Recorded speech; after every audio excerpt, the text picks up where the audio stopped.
Masechet Shabbat, résumé du Daf Yud Tet. La Gemara ramène d'abord une braïta qui dit on a le droit de donner de la nourriture de laisser dans la cour, devant le chien ou devant un goy, et lui, s'il le prend et il sort avec, c'est permis, on n'a pas à en faire de problème, il le fait sur son compte.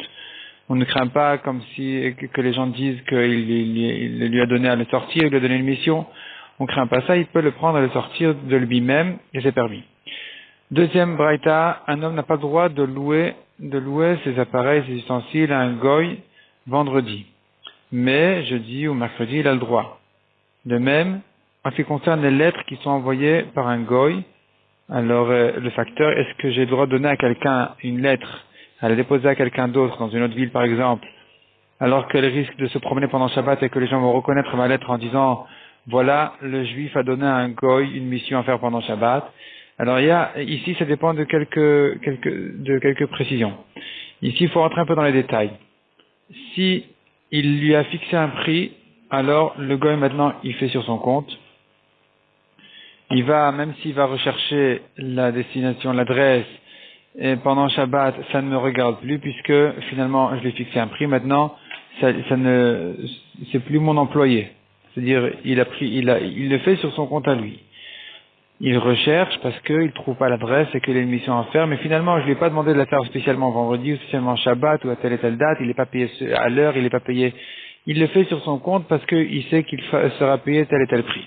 Si par contre je ne lui ai pas fixé un prix, alors là, ça dépend. Si c'est une adresse qui n'est pas connue, il va la chercher, là c'est interdit. Mais si c'est une adresse connue et repérée comme la mairie et le tribunal, alors le gouverneur de la ville, toutes les lettres arrivent là-bas. Dans ce cas-là, on a une discussion Beth Shammai et Beth Hillel. A priori, il est permis, mais à condition qu'il arrive plus ou moins là-bas avant Shabbat. Selon Beth Shammai, il faut qu'il puisse arriver vraiment à l'adresse avant Shabbat. Selon Beth Hillel, il faut qu'il puisse arriver au moins dans la ville là-bas, la première maison de la ville et la deuxième ville, là où il doit arriver, même sans pouvoir arriver jusqu'à l'adresse vraiment là où il doit déposer la lettre. Ensuite, on a encore une braïta qui dit on n'a pas le droit de prendre le bateau à moins de 3 jours avant Shabbat, mais si c'est pour une mitzvah ou bien que c'est un trajet suffisamment proche pour qu'il puisse se faire en un jour, qu'il se fasse, tout se fait Erev Shabbat même, c'est permis. On n'a pas le droit d'assiéger des villes de Goïm à moins de 3 jours avant Shabbat, mais si on a déjà commencé, on continue, on termine, on doit faire la guerre même pendant Shabbat, contre les Goïm, dans certaines situations. Ensuite, on a, la Gemara reprend ce qu'on a vu dans la Mishnah, celui qui donne à laver ses habits à un Goï. Alors on a vu que selon Beth Shammai, il faut que le goy puisse terminer avant Shabbat, et c'est ça d'ailleurs l'habitude de la famille de Rabban Gamliel qui donnait des vêtements blancs à 3 jours avant Shabbat parce que c'est plus dur à les laver. Et des vêtements de couleur, il les déposait même vendredi au goy pour les laver avant Shabbat, pour les laver en tout cas, il craignait pas que ça se fasse pendant Shabbat. De là on apprend du Gemara qu'il est plus difficile de laver les vêtements blancs que les vêtements de couleur. La Gemara dit exactement quelle est la nafkamina, qu'est-ce qu'on apprend de là. Ensuite, la Gemara elle continue, elle ramène la suite de la Mishnah encore. Beth Shammai et Beth Hillel sont d'accord qu'on a le droit de laisser les raisins et les olives sous les poutres pour les presser pour en faire sortir l'huile et le vin, même si ça va se prolonger pendant Shabbat et qu'il y aura de l'huile et du vin qui vont sortir pendant Shabbat. Même Beth Shammai sont d'accord. Pourquoi ils sont d'accord? La Gemara elle ramène ici 2 explications. Soit ça va comme Rabbi Shmuel, soit ça va comme Rabbi Elazar. Donc soit ça va comme Rabbi Shmuel qui a dit ce qui a déjà été écrasé avant Shabbat, selon Rabbi Shmuel, on peut laisser sous la poudre pendant Shabbat, malgré que ça va continuer à couler pendant Shabbat, être pressé pendant Shabbat.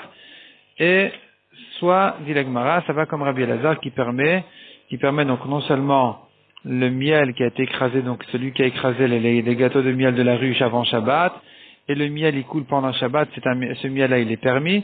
Non seulement ça, mais même le vin qui sort des raisins, où là c'est un liquide qui sort d'un aliment, même ça Rabbi Elazar a permis, quand ça se prolonge pendant Shabbat, et donc vraiment Rabbi Elazar va permettre dans notre Mishnah aussi. En ce qui concerne par contre Rabbi Shmuel qui a permis, comme on a vu, une chose qui a été écrasée avant Shabbat, la Gemara dit c'est pas évident qu'il va permettre dans notre Mishnah aussi, parce que dans notre cas, ça n'a pas été suffisamment pressé avant Shabbat. Toute la discussion de Rabbi Ishmael et Rabbi Akiva, est-ce qu'on a le droit de laisser les choses être pressées sous la poutre pendant Shabbat? C'est que dans un cas où les deux premières étapes de la pression ont déjà été faites avant Shabbat. Ça a été écrasé, ça a été pressé, et ça n'a pas encore été broyé. C'est là on dit qu'on a le droit de laisser sous la poutre, ça va se terminer tout seul, c'est pas grave. Là, c'est la discussion sur le Rabbi Ishmael, c'est terminé, sur le Rabbi Akiva s'interdit. Mais dans notre Mishnah, où même la deuxième étape n'a pas encore été faite, et donc, en fait, il y a 3 degrés pour presser les olives, les raisins. Et si le deuxième degré n'a pas encore été fait, là, peut-être que là, même Rabbi Ishmael sera d'accord que c'est interdit, donc on a du mal. Il n'est pas évident de dire que notre Mishnah va comme Rabbi Ishmael. C'est la discussion. La Gemara ensuite ramène une discussion entre Rav et Shmuel, qui est la même discussion que Rabbi Yehuda et Rabbi Shimon, à savoir, est-ce qu'on tient Moukté pendant Shabbat? Est-ce qu'on interdit le Moukté pendant Shabbat? Selon Rabbi Yehuda, on interdit toute chose qui n'a pas été réservée avant Shabbat pour être utilisée pendant Shabbat. Et comme ça, Rav pense. Selon Rabbi Shimon, on ne craint pas ce problème. On n'a pas besoin de réserver, de destiner une chose à être utilisée pendant Shabbat. Et ce n'est donc pas Moukté. La Gemara dit, la halakha est comme Rabbi Shimon qu'on ne craint pas ce Moukté en général, à part quelques Moukté exceptionnels. Mais par contre, à l'endroit de Rav, où les gens sont soumis au sakim, au halachot de Rav, là-bas on n'avait pas le droit d'enseigner que la halakha elle est comme Rabbi Shimon. Donc là-bas il fallait faire attention de ne pas enseigner que la halakha elle est comme Rabbi Shimon. La Gemara termine encore par encore une discussion entre deux élèves à propos de l'incendie quand ils devaient sortir des aliments de la maison pour les sauver de l'incendie que ça ne se brûle pas. Et un des deux Talmidei Chachamim, il sortait beaucoup d'aliments dans un sac et il les sortait en une fois, et l'autre il prenait plusieurs petits sachets, il les mettait dans un sac, et ensuite il les sortait, il sortait ce grand sac de la maison pour les sauver de l'incendie. La Gemara dit c'est une marloquette, est-ce qu'on a le droit de faire de cette manière-là ou pas? Mishnah suivante, on n'a pas le droit de mettre à griller au feu de la viande, l'oignon, des œufs, sauf si ça va cuire avant Shabbat. De même, le pain au four, c'est que avant Shabbat, c'est que s'il aura le temps de commencer à cuire avant Shabbat. Par contre, l'agneau du Pessah, on a le droit de le mettre au four, même s'il n'a pas commencé du tout à se griller, à être cuit avant Shabbat. La Gemara va expliquer que la Chaboura, le groupe qui se réunissent, qui se regroupe pour manger le Korban Pessah, ils sont assez vifs d'esprit pour faire attention à ne pas renforcer le feu. De même, les Kohanim, c'est pareil. C'est pour ça que leur feu qui leur sert à se chauffer, ils ont le droit de le faire avant Shabbat, même si finalement le feu ne s'est pas assez enflammé avant Shabbat. On ne craint pas qu'ils vont le renforcer pendant Shabbat.